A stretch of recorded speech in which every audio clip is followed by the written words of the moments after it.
O governo apresentou suas contas mais atualizadas para nós, brasileiros. Dá uma olhada como é que está a nossa casa, chamada Brasil. E o resultado 2023, como você já pode imaginar, não é nada bom. Mesmo cobrando impostos e taxas para tudo que é lado e sufocando nós, brasileiros, com uma carga tributária abusiva lá nas alturas, não é o suficiente para cobrir todas as despesas e todos os gastos incontroláveis desse governo atual aí. Então você arrecada isso daqui, gasta isso daqui e essa diferença se chama déficit fiscal. Ou, em outras palavras, o famoso rombo. Contas do governo têm rombo de 93 bilhões de reais em 2023. Esses são os dados mais recentes e fresquinhos para você. E a primeira pergunta que vem à nossa mente é, caramba, mas vai melhorar até o final do ano ou podemos nos preparar para o pior? Temos que nos preparar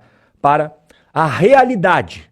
E a realidade não é colorida, não tem um arco-íris com um pote de ouro lá ao final. Pelo contrário, no acumulado de 2023 a gente tem um déficit superior a 93 bilhões de reais. Só que a previsão do próprio governo Lula é que teremos um déficit até o final do ano de mais de 141 bilhões de reais. Então você já pode se preparar, porque até o final deste ano 2023, sim, a gastança vai continuar. Afinal de contas, o que está acontecendo com as finanças públicas? Para responder essa pergunta, a gente vai ter a ajuda dos especialistas do Instituto de Pesquisa Econômica Aplicada, o famoso IPEA. As contas do governo em 2023 têm sido marcadas pela queda de arrecadação e aumento da despesa. Ou seja, queda nos impostos que entram nos cofres do governo e aumento das despesas. A grana vai saindo em velocidade turbo. Em consequência da queda da receita e do aumento da despesa,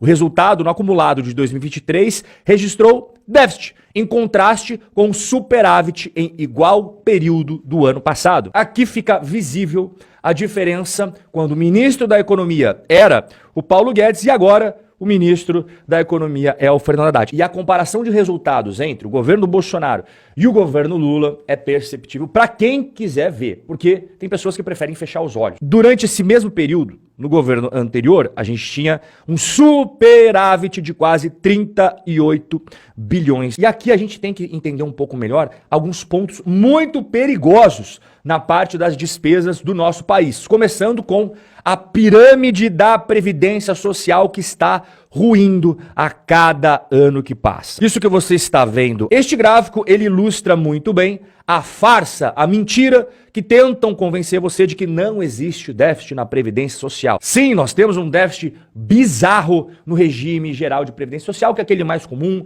das pessoas que trabalharam a sua vida inteira com carteira assinada no modo CLT. Esta linha aqui que eu estou passando o mouse é o regime próprio, ou seja, aqueles servidores públicos e também os militares. Entra aqui, temos déficit nesse também. Olha, esse negócio da Previdência Social é muito grave, tá? E eu já venho falando pra você já faz um bom tempo, inclusive o último bate-papo que nós tivemos sobre a Previdência Social não faz tanto tempo assim, vou deixar como sugestão aqui em cima, eu expliquei tintim por tintim que as mulheres do Brasil estão tendo cada vez menos filhos, só que a população idosa vem crescendo a cada ano, o número de beneficiários do INSS vem crescendo sem parar e o sistema previdenciário brasileiro é uma pirâmide. Lá atrás você conseguia sustentar porque tinha muito mais jovens na força de trabalho do que aposentados e beneficiários do INSS. Só que essa pirâmide vai mudar e ela vai inverter. O que você acha que vai acontecer? Outra coisa que chama muito a atenção e a gente tem que ficar atento é que neste governo atual a gente está tendo uma arrecadação em queda. A receita, neste mesmo período que a gente está analisando aqui, de 2023 com 2022, que era outro governo, teve uma queda de quase 80 bilhões de reais. Olha só essas quedas aqui, ó. Imposto de importação, queda. Imposto de produtos industrializados, queda. Contribuição social sobre o lucro líquido, isso daqui é diretamente cobrado do lucro das empresas, queda. Concessões e permissões, ou seja, a gente não está tendo mais rodadas de privatizações. E dividendos também teve uma queda aqui, ó, igual eu tô mostrando para você, isso daqui, cara, são as estatais. E do outro lado, nós temos o quê? os gastos do governo em alta. Então a gente tem queda de arrecadação e aumento das despesas. Que cenário fantástico. E eu selecionei os principais gastos do governo ao longo de 2023 aqui. Não são só esses. Esses são os mais pesados. Claro, benefícios previdenciários em primeiro lugar. Tem que fazer uma reforma, senão, igual você viu agora há pouco, né?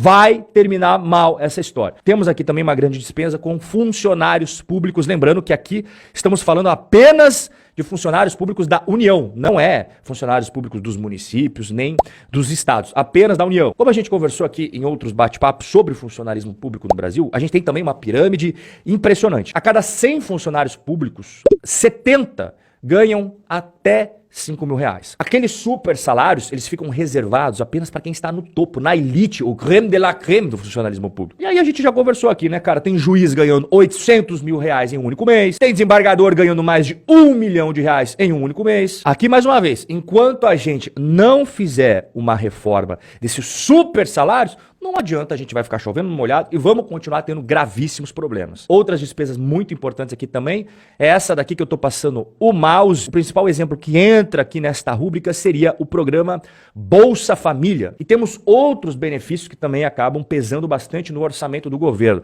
É o benefício renda mensal vitalícia, o benefício assistencial, abono, seguro-desemprego. E não para só por aí, tá? Eu só tô destacando os principais benefícios que são pagos. Aqui, qual que é a recomendação que eu faria, né? Fazer um pente fino, porque a gente sabe que tem muita fraude, tem muita sacanagem. Quando você faz um pente fino, eu tenho certeza absoluta que você vai encontrar muita sacanagem, muita picaretagem, pessoas que não deveriam estar recebendo isso daqui e acabam recebendo. Então, se fizer uma limpa, pode ter certeza que você vai diminuir esses números. Agora a pergunta é, vai ter? Bom, aí eu já não vou criar grandes esperanças. Você percebe o problema aqui, né?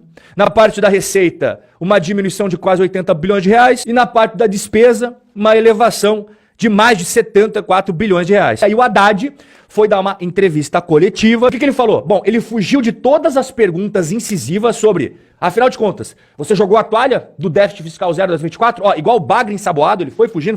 E aí ele fez uma promessa. Olha que maravilha. O desabafo de Fernando Haddad e a nova promessa de medidas para arrecadar mais. Rob, como assim? Explica mais isso daí. Haddad promete lançar novas medidas. Falei ao presidente Lula que temos várias alternativas, antecipar medidas que seriam tomadas em 2024.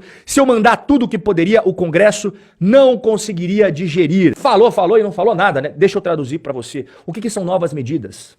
Aumento de impostos, aumento de taxas, aumento de contribuições. E o mais curioso de tudo é que em nenhum momento ele citou intenção de cortar gastos públicos. É, amigos, se 2023 já foi de fortíssimas emoções, 2024 o conselho é como já dizia Galvão Bueno nos jogos da seleção brasileira.